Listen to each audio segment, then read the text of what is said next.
Archbishop Rummel. He played in the NFL for the Chicago Bears and Green Bay Packers. Later worked for the Tiger Athletic Foundation at LSU. The Tigers, of course, are now 5th in the BCS standings, and they will host those Red Elephants, the top-ranked and defending national champion Alabama, Saturday night, 7 p.m. at Tiger Stadium. Please give a warm quarterback club welcome to Norman Hodgins. Norman.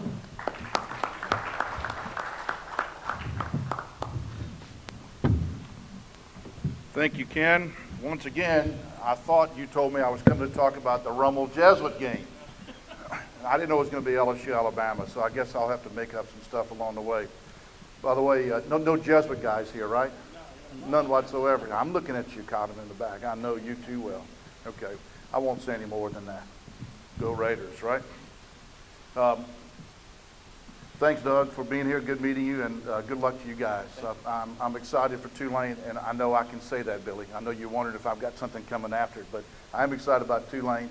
I remember there was a while back, there was a question whether Tulane was going to continue to go forward at the top level, and I had lunch with old running back, but I won't mention names because of who he is, but I wore a light blue shirt and olive green slacks that day, and he says, "What are you doing wearing that?" I said, "I want Tulane here, and I want them productive, and I want them winning." I said, that helps the area and it helps everybody involved. So good luck to you guys. Ryan, we're proud, buddy. Anytime a Raider keeps moving, we're proud. So keep him going. Watch that big brother, okay? Make sure he does good. LSU, Alabama.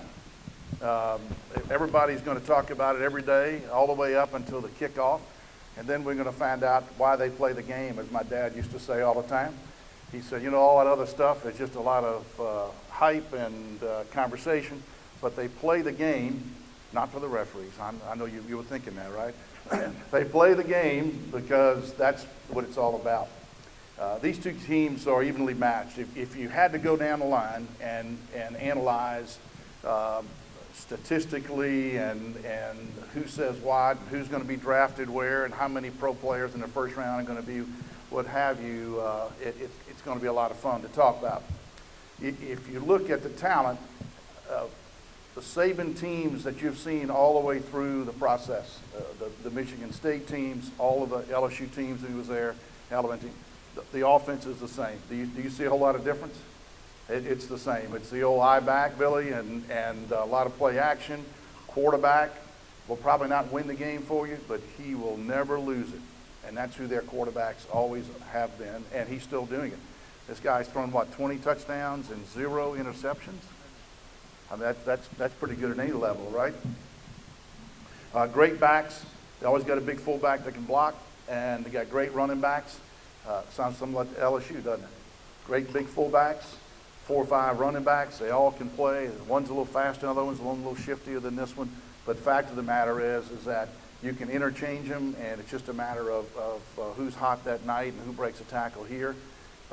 If you had to really analyze the quarterbacks, I'm still a big believer in Mettenberger. I really do. I think he's got plenty of talent. Coaching has a lot to do with it. I'm not saying he's not coaching. I'm just saying coaching has a lot to do with it. McCarron's been in the system at Alabama now for a number of years. He knows exactly what the expectations that they have for him. I think Mettenberger's still trying to figure out a little bit as to where he fits game in, game out, play in, play out in the process. But I assure you, he's got the talent. He's got plenty of talent. I've seen him in practice, and he can throw it through the wall if he has to. Now, that always doesn't win games, right? Because you look at the NFL, every quarterback in the NFL can throw the ball, every last one of them. But the one that starts is the one that can be most effective in the scheme and the system that they've got. Offensive lines are interesting. Both, I think, are playing very, very well. It's interesting at Alabama, you take an All-American tackle, and he becomes, as a senior, their center. It shows you how strong that line is, right? You have to take an All-American tackle and make him the center. And I think a lot of that is he's a pretty smart kid, and the centers have to make a lot of calls. Don't tell Steve Cord I said centers are brighter and smarter and all that kind of stuff. He'll get too excited about that. But they play very well. Interestingly, LSU, if you look at the offensive line, it's not what we thought it was going to be, right? Sounds like a political speech, right? We're not who they thought they were going to be. Well, we're not who we are, but we've got 3 starters out. We got the kid Chris Falk from Slidell, who clearly was going to be a top half of the first round draft pick. Gone for the year. Hopefully he'll be back next year and productive. We've got a couple other starters that have been injured and hurt and have left the team. And then we have all these young guys. Well, it looks to me like the young guys are playing fairly well. And the only concern that you ever have is as young folks in the offensive line. The offensive line, as Doug and Ryan will tell you, it's the last piece of the puzzle that comes together. It just takes so much coordination.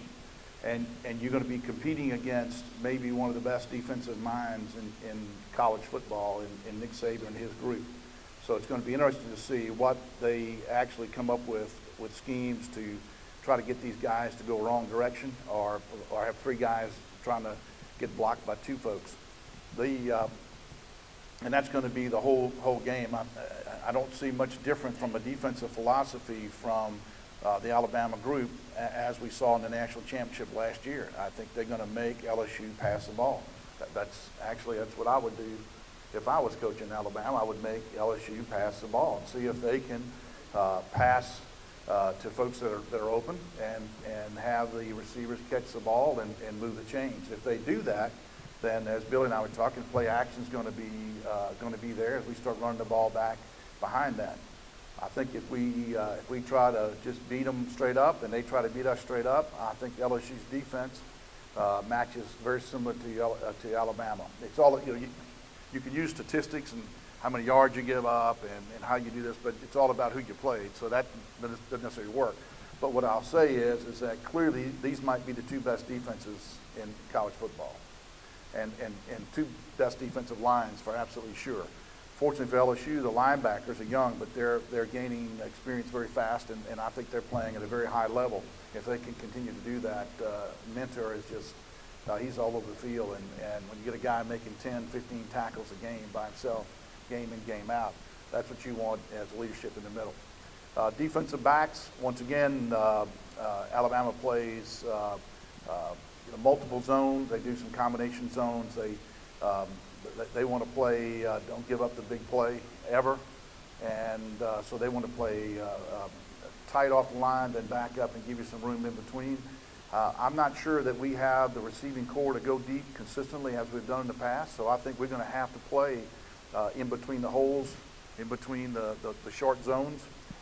If Mettenberger can be relaxed and place the ball into those zones and receivers can catch the ball and move the chains, I think it's going to have to move the linebackers back some for Alabama, and that's going to be LSU's opportunity to win this game.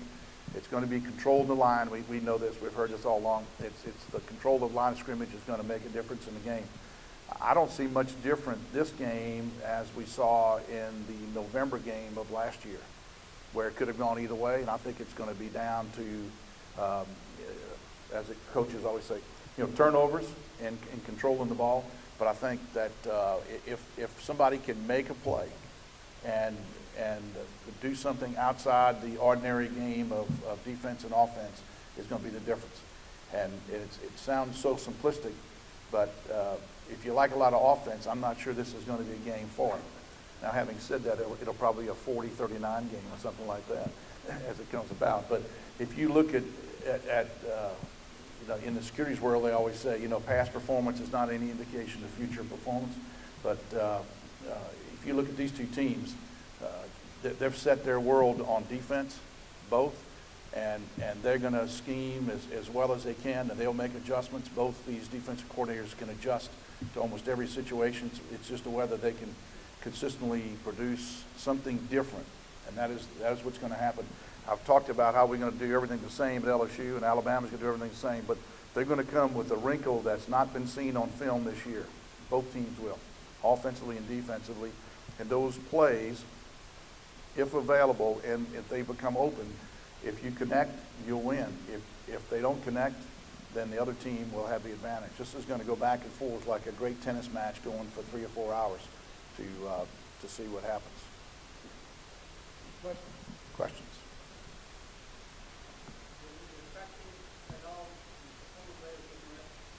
I'd say no. Make sure I say this in a good legal and understanding way. these guys are gone. It's no different than if they would have been on the West Coast doing something. I don't think there's any difference than what we've seen in the past with their decision-making process. I think it's media team. I think team. Your focus is on who we are today. You know, if Kenny's gone and Doug's here, I'm talking to Doug. I'm not talking to Kenny as much. And I think that hopefully that is the case. Having said that, Les Miles is quite a character, to say the least. Would you agree? He's had a way to adjust teams collectively in these kinds of situations, and maybe better than some other coaches have. I've seen other coaches struggle with it. Les Miles has a way of bringing the team back into focus, some way, shape, or form, but he does seem to do that. It's a distraction to us because we have to talk about it, right? But I don't think the team would be bothered by it. I'm hopeful they're not. It was, wasn't it? Oh, you wish they had one. Yeah, well, I think we did, and not a little differently in the process. Any other questions? How many folks think Alabama's going to win? How many LSU? Alabama by 1 vote. See, I thought it was going to be a close game. Great seeing you guys again.